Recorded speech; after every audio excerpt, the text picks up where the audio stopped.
So this is a technique called oil and cold wax, which is a very popular thing now. She was doing oil for 20 years or so, and she painted always, since forever. And since 2015, she started oil and cold wax and then got really into it, teaching everywhere.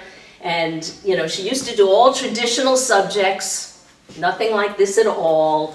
And she did poured inks, poured art, see those cool, fun things. She used to do that. And, by the way, that poured art, a lot of people do it on a paper called Yupo, Y-U-P-O. And I didn't know anything about it, and what it is, I still don't, even though it was explained to me. It's a rubberized surface-ish, so it doesn't sink in.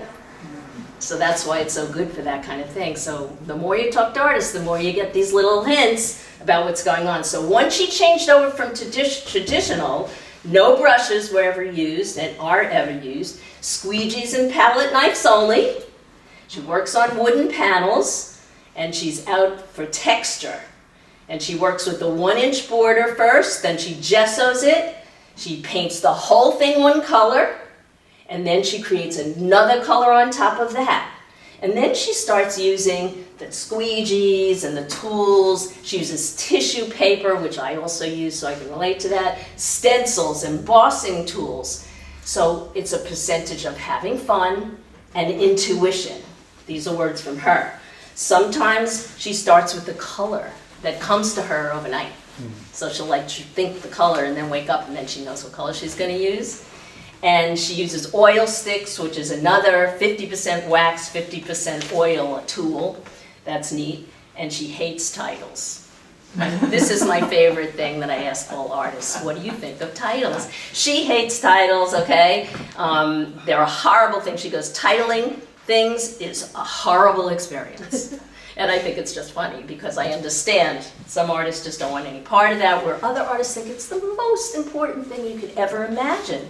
So the way this painting looks, by the way, is nothing like it started. Not at all, not at all. And she went back after a time. So a lot of artists put this stuff over there. They put it aside and they just give it space for a while, do something else for a while, and come back. So she says, oil and cold wax takes me where it wants to go if you let it, okay? Let it go. And that's very hard for a lot of artists. It's not easy to do abstract work. Do you have any idea how the cold wax technique works, or anybody else? Well, how it works. How you do it? Well, it's a wax, literally, that's melted, and it's mixed with oil, and then it's warm. So you put it on when it's a little cooler. Okay. Encaustic paint is just hot wax. Yeah, I'm familiar with the I took a class in that a long time. Yeah, this is a little colder, not cold, but you can really put it on like peanut butter. But also you're mixing the wax with the paint versus the oil. Yeah, the oil. Versus the encaustic, where you can use other ways to color the wax. Yeah, you can use those little powders and stuff. Yeah, yeah. So and I don't know completely because I can't get the whole picture from one discussion.